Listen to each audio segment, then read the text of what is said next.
I want to thank y'all for tuning in to the first episode of For the Culture. I'm your host, Timbo. I'm from Queens, New York City. I grew up in the 80s, 90s, and 2000s in Queens, New York, Hollis, Queens, New York, to be exact. And I'll be your host, and you're going to get to learn more about me as the podcast progresses. But once again, thank y'all for tuning in to For the Culture. We got an epic interview lined up for you guys tonight. We got one of the first hardcore hip-hop rap groups coming out of the East Coast. We got one of the founding members of the Live Squad, one of the founding members of the infamous Young Gunz crew from Queens. We got my brother from another, Chris Walker, a.k.a. Big Maj, from Grand Imperial Entertainment. Yo, what it do, man? The General Maj on the check-in, what it do, man? For the culture, my nigga Tim. You already know, man. Timbo, what it do? Shout out Info Minds, man. We out here, man. We still out here, man. I don't know what niggas thought, man. We out here. What's up? Let's get it. All right. So, yo, look, first things first, man. Check this out, man. We want to tell the people where we from. Where the Live Squad from originally? Where them Springfield Young Gunz, where they originate from? Well, man, you know, everybody know us from what we rep, man. It ain't a big secret, man. We from Springfield and 111. Niggas don't know where that's at, man. That's on the north side of Jamaica, Queens. Me and my brother, God bless the dead, man, Big Stretch, was repping that music thing with this Live Squad shit. Before Live Squad, we was on the block, 111, 112, all the way down, the whole Springfield. You know what I mean? We was getting money. Niggas already know the two letters, man. That Y, that G, man. When did you guys form a crew, as far as when you go from just childhood friends to really creating that bond? What year you think that started? Well, you already know, man, we've been running around since we've been kids, you know what I'm saying? I lost my pops when I was 9 years old. My brother, he only got me about 4 years, so he's the father figure now.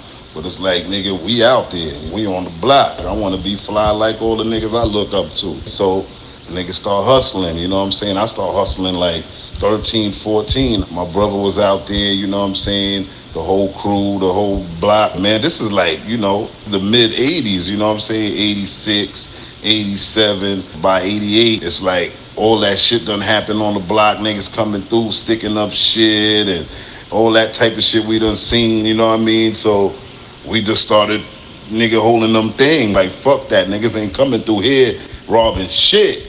You know, so now we all lit. You know, everybody got heat on them every day. We on the block doing what we do, whatever. And one day, a OG, man, it was really started as a joke. You know what I'm saying? A OG knew that we all had the heat. You know what I'm saying? It was me and my mans and shit. We about to go to the Ave or some shit, to the Coliseum. I don't know where we going, but we all gathered up, little niggas 15. And that's when the OG said, yo, man, fuck y'all niggas think y'all is the Young Gunz? And nigga, the saga started. It was on from then, my nigga. Real talk. Now, in those days, like we said, we talking about the mid 80s right now. I guess we can assume this was the crack era. How was the money coming through the block as far as being 14, 15, and 16-year-old kids dealing with that type of cash flow? I don't know if anybody's seen that Live Squad tribute, man. It's out, gimusic.net. I already explained how it was back in them 80s, man. That block where I'm from, Springfield, 111, oh my God, let me tell you something, man. This is the crack era I'm talking about, so everybody already know how real it was. Honestly, it probably was 100,000 a day coming down there, man. But there was too many niggas down there. Everybody was getting over a G. Even down to me, I'm the baby down there. I don't know what the fuck I'm doing down there, nigga. I remember everybody. Frenchie, I remember all that shit, nigga. Born Justice, I remember all them niggas, man. I'm a little nigga down there with cracks, you heard? A whole bunch of little niggas running around 14, 15 with guns, jewelry, cars. And that shit turned boys to men overnight, man. We wasn't ready for that shit, man. Right. No question. Now, we all know that your brother, the late Randy Stretch Walker, you know what I mean, to guys like us, the big homie, Big Stretch, you know what I mean, in general. Now, coming up, like you said, you was a shorty, so we know Stretch got you by a couple of years, I think 4 or 5, if I'm not mistaken. But who are some of the guys that inspired you, just giving you something to aspire to be, right or wrong? You understand what I'm saying? One of the top hoods at that time was Southside. I ain't even gonna lie, you know what I mean? All the light was on the Southside. Remember, man, the OGs before my brother era and all that shit, nigga, came up behind the gangsters and all that shit. And the gangsters was into the Cadillacs and the Eldos, Lincolns and all that shit, you know what I mean? So all that shit got passed down, you know what I mean? And the Southside niggas, man, was the first niggas to break out of that shit with them foreigns and the Benzes and the BMs and all that Superman shit. So, you know what I mean? Seeing all that shit at a little nigga, you know what I mean? That shit was crazy. So all the light was on them. You had the Corleys, you know what I mean? You had the Preem team, you had Cat and them. On the north side, you know what I mean? You got Ronnie Bump and Tommy Montana running around in that Rolls Royce and all that shit, and the helicopters and all that shit, Jamaican, Frenchie, and Born Justice, you know what I mean? Quasine and my brother, you know what I mean? Like I said earlier, man, these is all the strips back in the days. Murdoch, Hollis, Linden, Farmers, Hempstead, all these crews, you know what I mean? And back in the days, you had to be down with one of them crews not to get fucked with, you know what I'm saying? And my brother, he was down with Murdoch. It wasn't hard to tell the real from the fake, you dig? Like, he was a certified goon, you know what I mean? The OGs in the hood peeped that shit, and they took him in. Now he hustling, he doing other side jobs, you know what I'm saying? Niggas is paying him to rob niggas who's late on the rent, you know what I mean? Like I said, if a nigga had a block, he let you work on the block, and nigga, you got to pay rent, you know what I'm saying? And if you late on the rent, you know what I mean? Niggas will pay my brother to go through, rob niggas up for the fucking rent, you know what I'm saying? Until a nigga paid the rent. Man, that's dope that you touched on that, because, you know, when people think of Queens, you know, they automatically thought of, you know, the Supreme team, you know, the Fat Cats, you know what I mean, the Furtado brothers, you know, things of that nature. You know, guys from the South Side. You know, people don't realize that we had, like, Tommy Meekins, which is a.k.a. Tommy Montana, out of Laurelton, you know, Rolls Royce, helicopter, mansion in Dix Hills, Long Island. You know what I mean? So it's just another misconception that people have of Queens, you know what I mean? Of only thinking of the South Side. You know, you had cats out of Far Rockaway. You had Laurelton, you know what I mean? You had cats from our section, you know, the Rodney Bumps and, you know, the Pop Freemans and the Number Man Johnny. You know, we had guys that was getting money and driving around in big, expensive cars back then. But like you said, it was a different vibe. The temperature was totally different. When Cat and them started busting out with Benzes and bulletproof BMWs and things of that nature, this is things that we wasn't seeing that. You know, we seeing Cadillacs and diamond in the backs and sunroof tops and all that type of bullshit. You dig?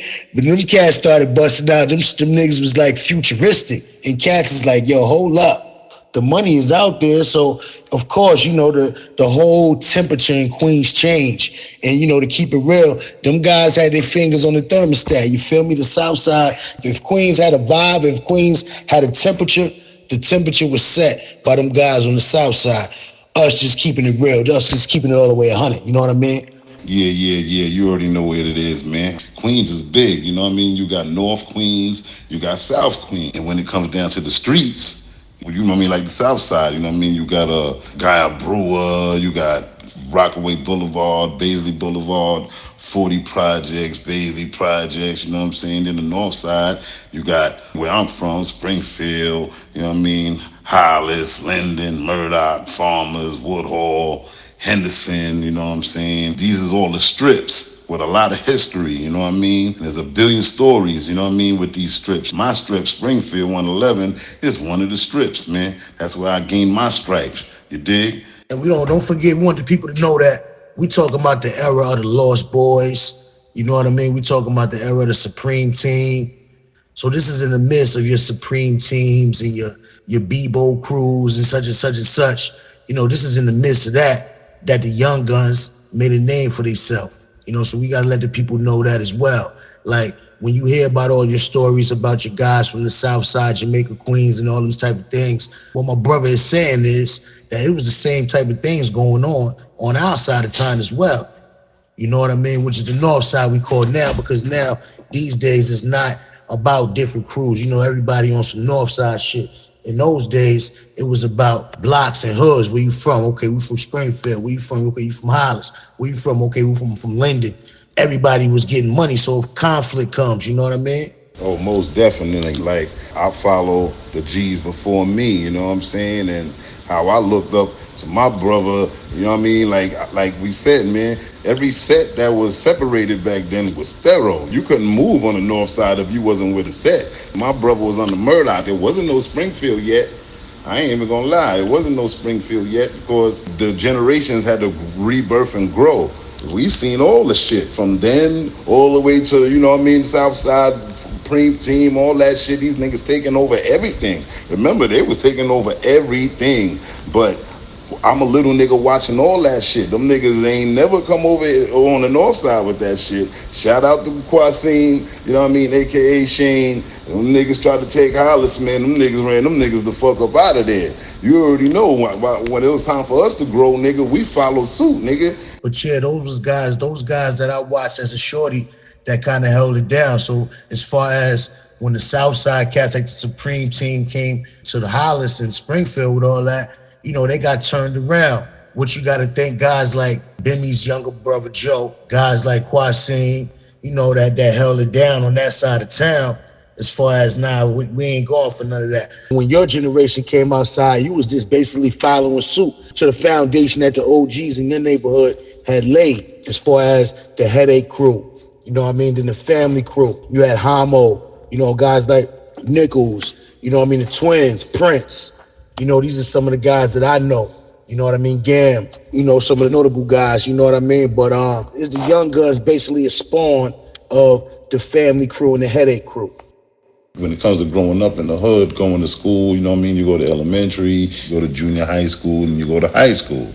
You know what I'm saying? In our hood, everybody in junior high, it's the whole north side together. There's no really both sides of town going to school together like high school, you know what I'm saying? So when you're in junior high, it's just whole area that you grow up in. You got Hollis, Murdoch, Springfield, Farmers, you know what I'm saying? Shit like that. Hollis and Murdoch stayed and smoked with each other. Everybody was beefing with each other. Now when you get to high school, you got South Side and North Side, and it's the same old shit. In our hood, the worst school, the high school in Queens is Andrew Jackson, and that happens to be on fucking the north side. That's where every fucking body went, you know what I mean? Jam Master Jay, LL Cool J, my brother, me, you know what I mean? We all went to fucking Jackson. Everybody, that's the hood school. That shit is on 116th and Francis Lewis. That's right off of 208 in Murdoch.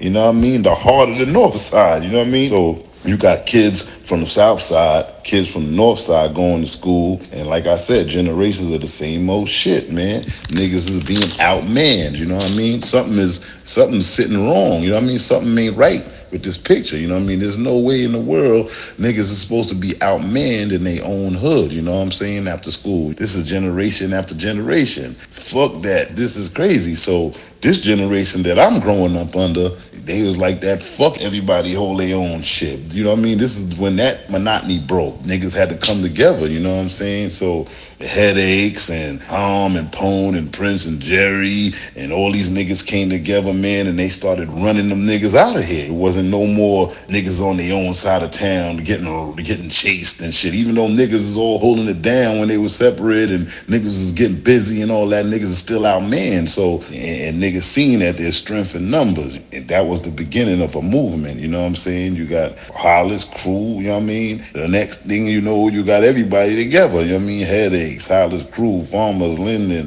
Them strength in numbers is really showing some kind of progress. Niggas from the south side start transferring out of fucking Jackson, you know what I mean? And niggas seen what power that fucking had. And that was the fucking Family Crew movement started, you know what I mean? R.I.P. Jerry Love, Nala son, you know what I mean? I'm a little nigga taking in all this game as a little nigga. My niggas, we right under this. And these is my brother little homies, you know what I'm saying? And I'm Little Stretch, so it's like I'm the prince of the hood, you dig? To me, it sounds like the Young Gunz more or less came out of a necessity. Coming out that era, you know, it was more of a survival thing. Like, yo, we got to stick together because these dudes is coming over here. The school is in our neighborhood. They coming over here checking shit. So we like, yo, hold up. We gotta have to band together and let them niggas know, man, it ain't shit sweet. So it sounds like that's what it came from. It seemed like it came out of necessity, more or less. You know, when you coming up in that era, it's more or less survival of the fittest. Who got the numbers, you know what I mean? If you got 30 guys coming to school every day, and then you got 10 guys, of course them 10 guys gonna get jumped on. You feel me? So that's what it sounds like. Why Jesus more motherfucking myth and legend than what it really was, you know what I mean? But I can only give y'all the real, man. Let me tell y'all what was going on. That the family crew movement, you know what I'm saying, was over by the time me and my niggas come into power, you know what I'm saying? But that bond that everybody made was still there, you know what I mean? Even though all the crews was from different strips and all that shit, nigga, you know what I mean? Everybody always met up on the block, nigga, you know what I'm saying? On Springfield. That was the capital for that movement. That was home base. Everybody on the block hustling, doing this, doing that, whatever. That's home base. All the generals always come through the block, chill for a minute. Niggas chilling, whatever, break out. Everybody go back to their sets. We the little homies, and we down there 50 deep. We all got guns on us. We off the fucking chain. Now, you know what I mean? I don't want to put niggas out there like that, but you know what I mean? Like I said, we young, we don't even know the power that we got. Now the older niggas, you know what I'm saying? Like I said, the generals from those that them family crew movements and shit like that, and niggas, they a little older, you know what I mean? So they know better, you know what I'm saying? And they know we didn't know no better. So when niggas come through the block and say they got a problem, they know, nigga, it's no problem for niggas to jump through, you know what I mean, and go move on impulse, you know what I'm saying? And sorry to say, but that's what niggas started taking advantage of that shit, man. And that's how them two letters start echoing throughout the city, you know what I'm saying? All right, so we done started from the start of the Young Gunz, coming from the family crew and the Headache Mob. Now y'all know we couldn't do a story about the Springfield Young Gunz without big homie Homicide tap in with a few words on his relationship with the big homie Stretch in the late E-Money bags. I'm gonna let the big bro introduce himself. Yo, this is Homicide from Springfield, Trip Them Ones, north side of Jamaica, Queens. What's up to my nigga Tim from the culture. We're gonna shout out and we're gonna talk about my man, Stretch the Guard, and tell you how I met him and tell you what type of dude he was. And we gonna get into bags, E family, that's my cousin, and how Stretch and E met. Well, first how I met the Guard was, he was down with this crew called Murdoch, and he was in my sister's class, my older sister's class. So, you know, he was regulating shit. Now, Stretch was robbing up mad shit. Murdoch, first of all, Murdoch was the only dudes that was going up against Hollis. And Hollis had the hood and smash. Nobody go up against Hollis. Only one go up against Hollis dudes was Murdoch and Southside. So Stretch was one of the top dudes from Murdoch. And he was in my sister's class, and so that's how we got cool. And I only fuck with niggas that regulate shit. And Stretch was one of the top niggas regulating shit. So I knew I had to fuck with him. So that's how I made sure me and him got cool.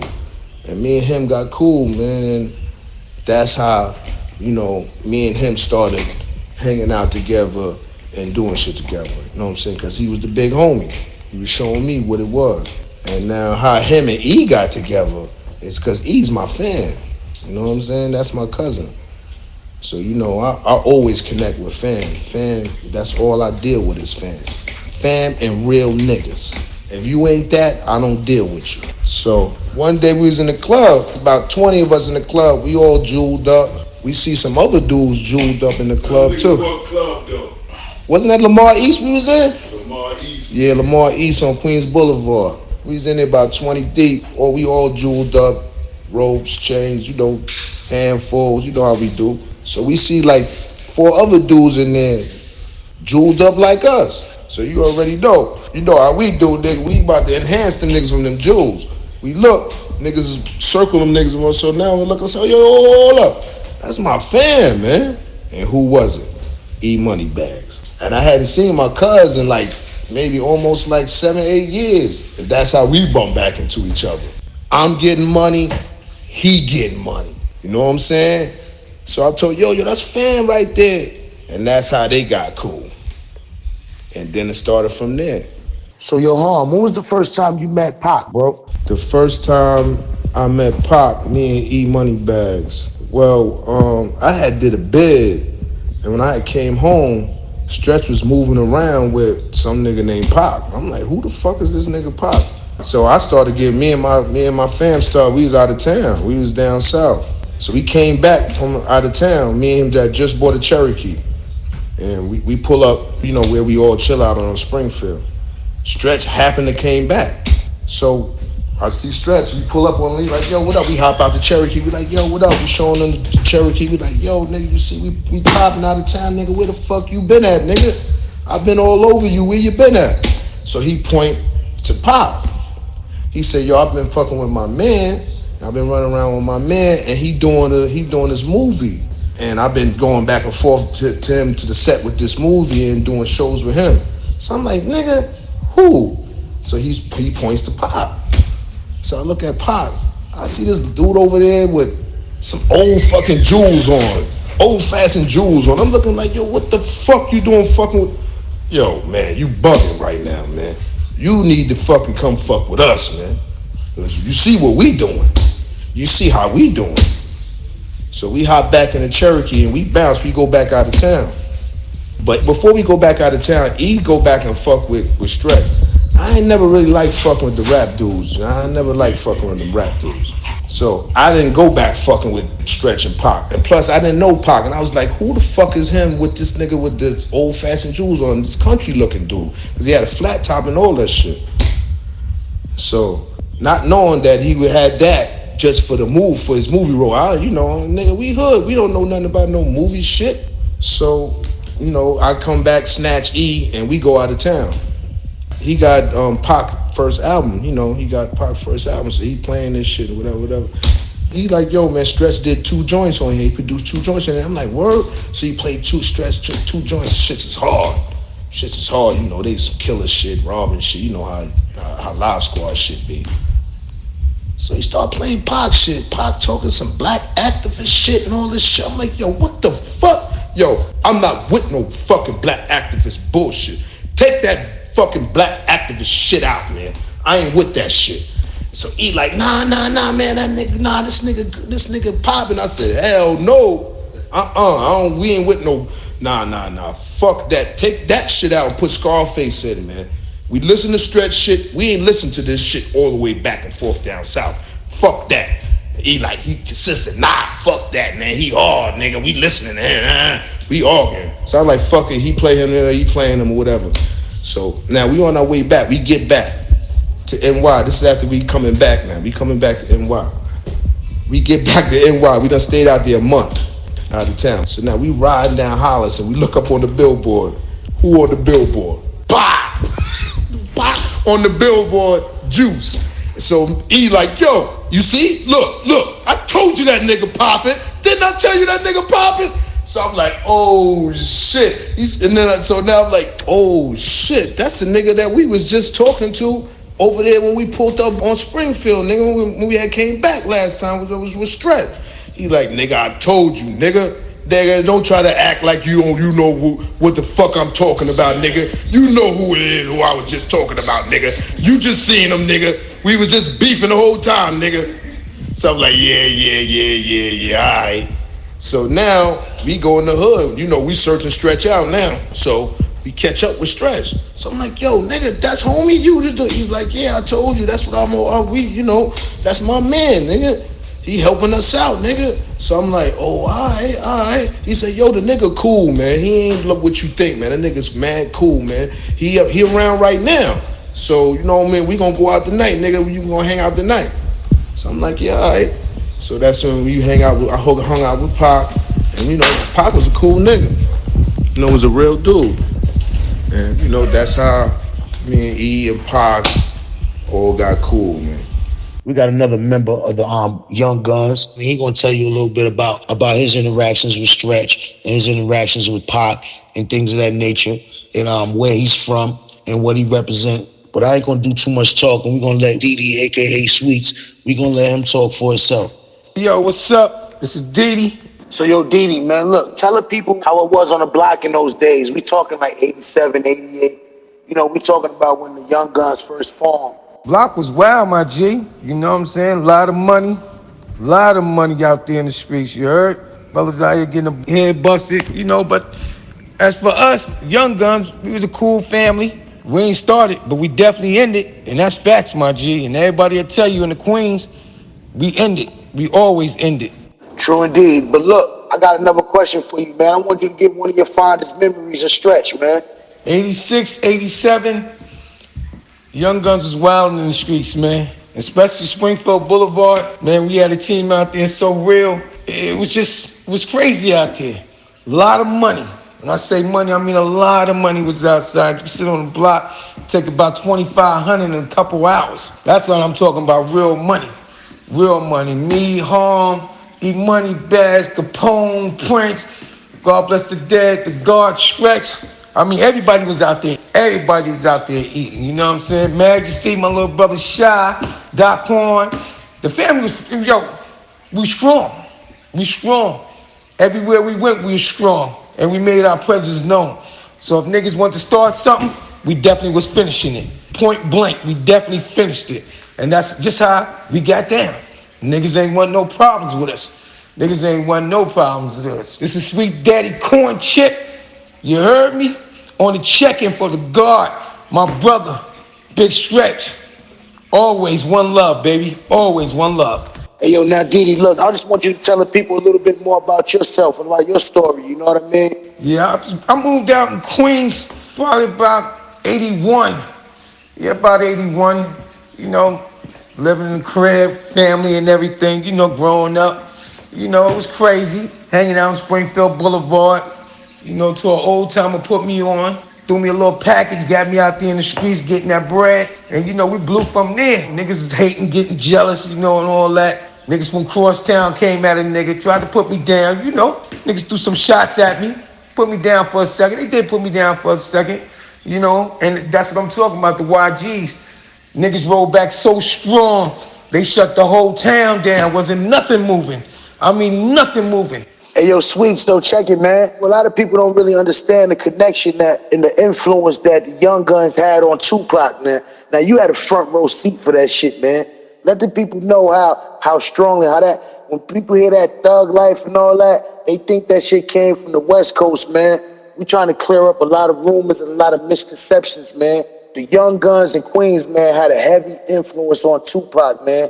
Just shed a little light on that for the people if you don't mind, man. Yeah, well, with that situation, you know, when Pac got with Stretch, he wasn't really popping too well in the streets. I mean, he was doing his numbers and all, but he wasn't popping well in the streets.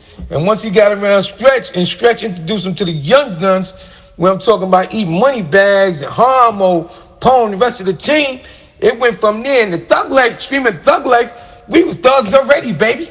That was our life, thugging it, doing what we do. So that movement took place from right there. You know what I'm saying? And Pac just was screaming that thug life. And that's how that went down, you know what I'm saying? I'm gonna keep it short and sweet. That's just, he was running with thugs. So all he could do is scream thug life. You know? Everybody know the town, how my town held him down. And that was it. Simple and plain, baby. Simple and plain. I keep it short and sweet. Deedee, nigga, you got stories for days, my G. Now, I'm just gonna ask you this. Give me one of your fondest E-Money bag stories, man, for the people, man. I don't give a fuck. Red Maxima days, the green Lexus Coupe days, whatever you want to go with it, my nigga. Yeah, I remember probably 95. E-Money Bags had just copped a little black Maxima joint. He got rid of the red joint and copped the black one. They were just brand new out. And I don't think nobody was really rocking it. You heard? And yeah, we moving around listening to the Mary J. Blige joint, bumping it heavy. So, you know, the block's kind of hot. We had just stopped this dude out on Hollis Avenue. That's where he picked me up from. We had stopped this dude out on Hollis Avenue and everything. So we moving around. We about to shoot out to Brooklyn, handle some business. So we stop at the car wash on Jamaican Arch, what's that, American Archer. You know what I'm saying? We chilling out there for a minute waiting for the car to come through. My man Ron Kurt, they run up trying to play, you know, playing games, sneaking down on us. They like, yo. So me and E-Bag, because, you know, it's kind of hot outside. The tension, you know, the drama's lit. So we back out, yank out on niggas like, you know what I'm saying? But, you know, it's all good. I miss the guards, you know what I'm saying? Real facts, man. A real thorough cat. Real thorough cat. I really miss him, you know? Peace to E-Money Bags. One love. Hey, yo, Deedee, man, we appreciate you taking out your time, man, to come holler at the people, man. You already know we doing this shit for the culture, man. We ain't doing this shit to promote no violence and to promote no gangsterism. We just telling you a real story of the shit that niggas went through. Man, we got people that we lost to the cemetery. We got people that we lost to the penitentiary. So hopefully some of you shorties can take a lesson from this street shit, man. It ain't for everybody, and it definitely ain't a game. Hey, yo, Sweets, man, I appreciate you, man. You already know what it is, man. One love. Yo, I appreciate you too, Tim Dog. Yo, it's a blessing what you're doing, man. Get these little brothers some knowledge out here, what's going on, man, so they don't end up where we ended up or make the little mistakes we made, so they can get a fresh start and keep it pushing, you know what I'm saying, on a positive tip, you heard? And I appreciate you giving me the platform to tell my story, brother. Peace. So, yo, Madge, let me ask you a question, man. Now, how did y'all make that transition, from some street niggas to the music industry?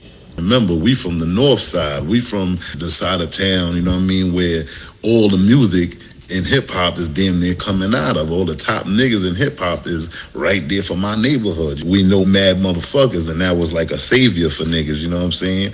And it was my brother motherfucking got put on game from a nigga, you know what I mean, in the music industry. Shout out to the fucking show boys. The whole Dirty South, y'all know them as the Trigger Men, you know what I'm saying? They was cool with one of my brother's right-hand men. They had records out at the time when Run DMC was out and all that shit. And when they come to the hood, they used to have my brother's right-hand man with them, Red Money, and they used to go to the studio.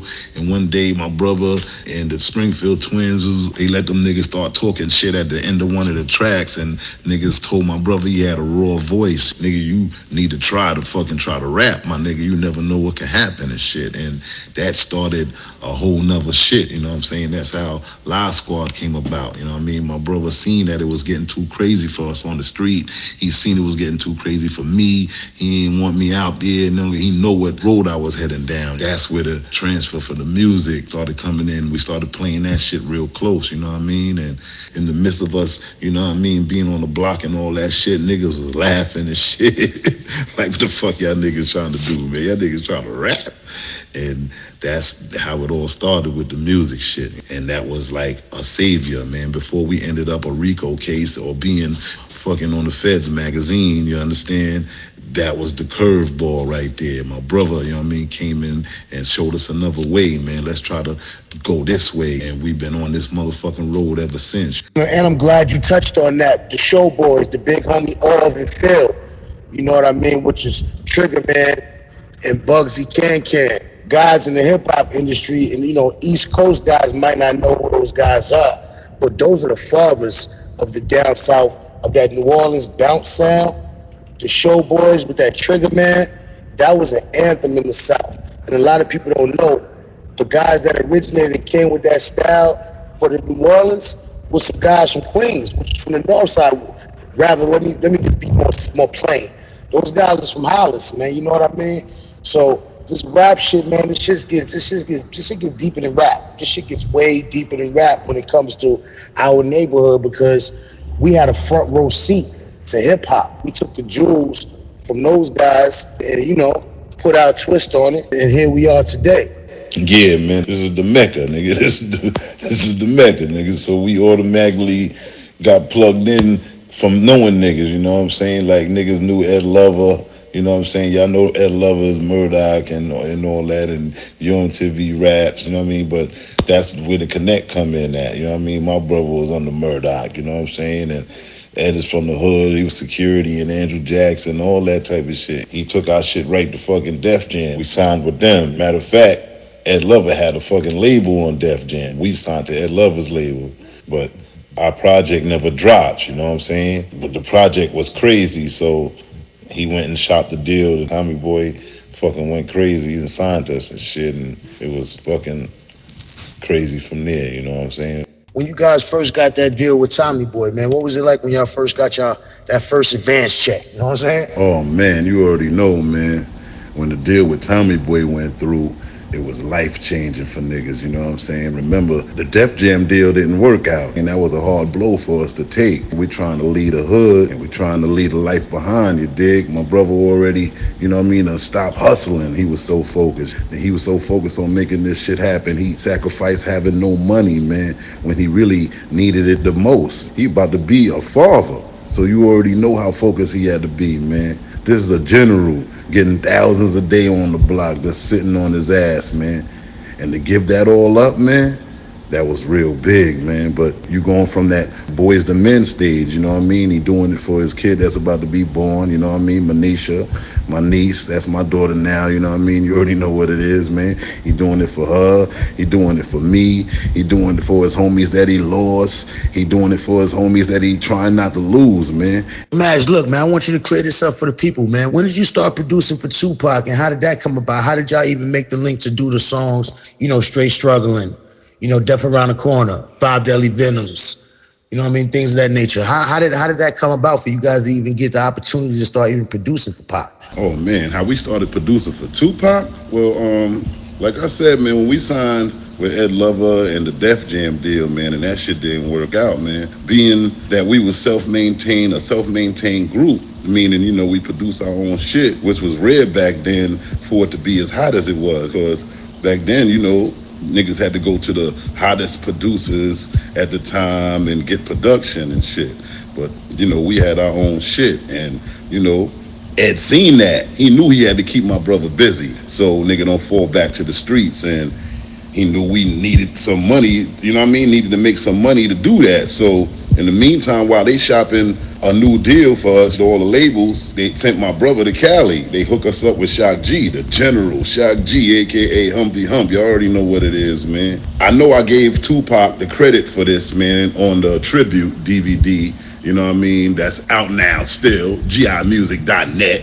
Go and get that. You know what I mean? I gave him the credit for this, but it really was Ed. Ed Lover is the one that really kind of expanded our capabilities as producers. I gotta correct that, you know what I mean? Shout out to Ed and all that, man. Cause we always did our beats all together. Me, my brother, K-Lo, we all was upstairs in Lo's mom's crib next door to my mom's crib, nigga, and we would do a beat. So when my bro went out to Oakland, you know what I mean? The Yay area, Bay Area, aka Yay area, and we started doing production over there for Shock, you know what I'm saying? That was the first time that our production started spreading, because now we getting projects done on the East and the West at the same time. While my brother doing that, we working on the Thuggadon project, which, you know what I mean, reminds me of something that was funny. I forgot to tell y'all earlier, man. Check it, man. When we first, like earlier when I told y'all, when we first started hitting the studio, you know what I'm saying? It was cool. Niggas like, y'all niggas rapping, all right, whatever.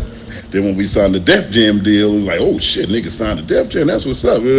But you know, it's still like, you know, niggas is like, whatever, I'm hustling over here. But when we got the Tommy Boy deal, nigga, for that half a ticket, him near 400, you know what I'm saying? Niggas is like, hold the fuck up. Hold up, shit got serious. And Bags was one of the niggas I'm talking about. Bags was like, fuck that, man. I'm about to rap, man. They gave y'all all that money, man? Oh, hell nah, nigga. I'm about to rhyme. And yo, me and my brother was crying, man, because he was dead ass serious. He called it a stick up without a gun. Because, you know, back then, man, you didn't need nothing to be developed already. All you needed was a hot demo. It wasn't no money to make a hot demo. Then you could luck up and get $200,000-$300,000 off that demo. You know what I mean? So that was big for E, and that's how he started rhyming. You dig? And then, you know, we start doing production for him. So this is how all the production started going outside of us. Instead of just producing for us, started with DU and Bags and all that shit, you know what I'm saying? And I just had to tell y'all, man. And you know what I mean? While we hooked up with Shock G, we meet, you know, the whole digital underground. And shout out to Money B and the whole fam. Y'all already know how the story go. Tupac is part of that fam. So now it's all one big fam. Digital Underground, Tupac, Live Squad, we all got a bond that's unbreakable. So while we all running together, Pac start working on his solo career and doing his Tupacalypse Now LP. And we did the Crooked Ass Nigga joint on there, and that started a relationship with us and Pac, and y'all already know what happened from there. We end up one of his main producers from then on, you know what I mean? The next album, we did Holla If You Hear Me, Struggling, Five Deadly Venoms, Streets of Death Row. We started that whole thug life movement, and it was history from there, man. That's how we started producing for Tupac, you dig? Yeah, true indeed, man. That's a hip-hop factoid right there, man, because a lot of people don't give Ed Lover and Shock G, they don't give them their props, man, because they was really influential in this hip-hop shit, man. A lot of people don't give them their props. That Yo MTV rap shit, that shit was groundbreaking. You know, they was breaking new artists. They broke Pac. They was breaking a lot of artists at that time. All those rap groups that was getting broke, through MTV Raps, man. And I don't really hear Ed Lover the respect that he's due, man, for doing that. Thanks for letting the people know, man, all that stuff about the Digital Underground. And you know what I mean? A lot of people don't know that Digital Underground birthed the Live Squad. They birthed Tupac, you know what I mean, and things of that nature. So shout out to Shock G, man, that whole Digital Underground movement. So yo, Maj, man, let me ask you another question, man. How did it feel the first time you heard Word to Stretch, I Bet They Pussy? When Big shouted Stretch out on the album, you know what I mean, Niggas Bleed Like Us. And another question is, so it's like a double question.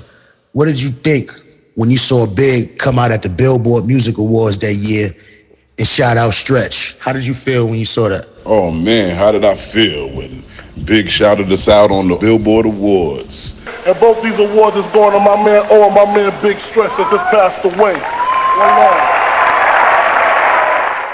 Well, you already know that was right after I took that hit, man. I lost my big brother Stretch, you know what I'm saying? That was like days after. So at the time, you know, I was in the daze, man. You know, I ain't come out that daze for years later. It was like I was walking dead, you dig? But when niggas gave me the call and told me, yo, Big just shouted Blackie out, man, you know what I'm saying?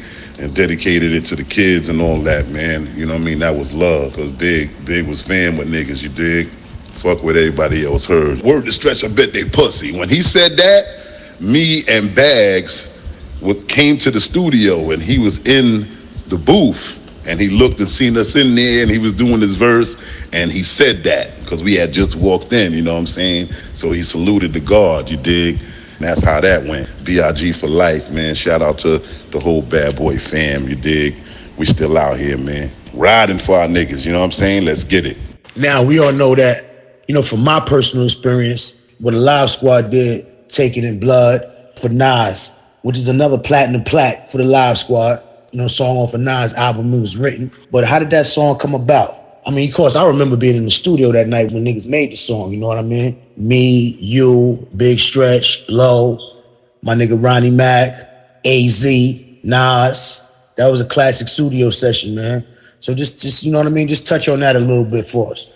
Oh man, producing for Nas, that was a real big thing. That came through Bags, you know what I'm saying? Remember, Bags is from North Queens, nigga, before he moved from Brooklyn, then he moved to North Queens, you know what I mean? Left rack, that's all. I told y'all that earlier. Then he came to Jamaica, you know what I mean? That's Harm cousin, you know what I'm saying? But him living in North Queens, he know everybody. Coogee Rap, Nas, that whole era over there, he know everybody. So that's how we got plugged at Nas, you know what I'm saying? And we end up doing those joints on that It Was Written album. That was a good time. Shout out to Nas, Jungle, the whole fam. You know, well, we talked about it, man. I got the Best of Stretch Volume 2, hosted by D-Life for Grind the Radio, you dig?